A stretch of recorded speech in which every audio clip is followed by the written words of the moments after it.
In Gaza City, the new year of 2024 was greeted by a scene of broken bodies and spilt blood.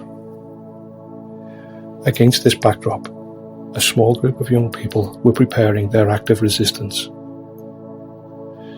Their preparation had continued throughout the brutal autumn and winter of 2023, and by the start of January, they were ready. Smiling and dressed especially for the occasion, their act of rebellion wasn't aimed at Hamas nor at the IDF, for they were the children of Holy Family Church making their first communion, and the enemy they resisted was despair. For 90 days the world they had inhabited had screamed its propaganda. Human life is worthless, and a human being is just flesh and blood. Yet by candlelight in the crowded church, where injured friends and neighbours slept, they listened and they learned a deeper truth. They learned the truth that every human life is precious, and the human body is blessed and holy. They learned that God's own Son has taught us this, and they learned what he'd done to prove it. And so, amid the horror of Gaza City, there was a small pocket of human resistance that can never be defeated. For a human is not made for defeat.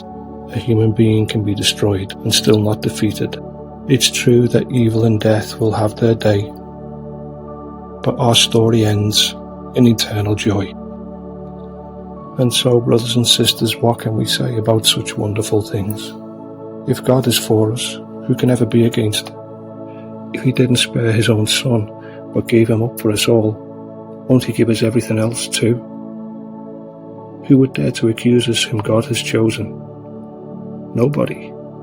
God himself has paid the debt. So who will condemn us? Nobody. Jesus Christ died for us and was raised to life for us, and he sits in the place of honour at God's right hand pleading our case. Can anything then ever separate us from God's love? Does it mean he stopped loving us if we have trouble or disaster, if we're persecuted or hungry or destitute or in danger, or if we're threatened with death? Not at all. Despite these things, we will always win in the end, because Christ loves us. So I'm convinced that nothing can ever separate us from God's love. Neither death nor life, neither angels nor demons, not what's happening today, nor what will happen tomorrow, not even the powers of hell can separate us from God's love, the love he showed to us through Jesus Christ our Lord. Romans 8:31-39. And so these 8 children were united with Christ, and they're just beginning their journey with him. But 1/3 of their life has been marked already by destruction. Unlike most 8-year-olds, they've had family and friends who've been killed. It's possible that they've witnessed some of these deaths firsthand. For 1,000 days their home has been a sanctuary in the church for the injured of the neighbourhood, a place of emotional and spiritual support for all who grieve, whether Christian or Muslim, Catholic or Orthodox. And they've learned too that such love is not confined to their church.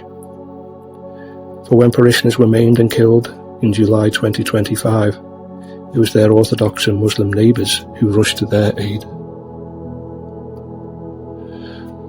And so in this summer of 2026, these children will have already experienced the type of hunger that most people will never experience.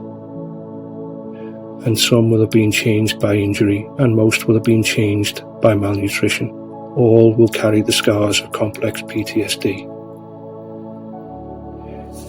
In another time and another place, with the right medical help, nutrition and security, their bodies and minds might heal. Without these things, they'll be disfigured forever, and without God's grace and our protection, who could blame them if they were yet to fall prey to hatred and to revenge?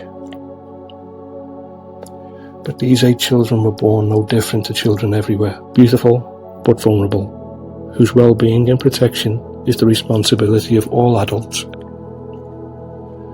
for such children are so easily harmed and so easily corrupted that only a just world can keep them safe.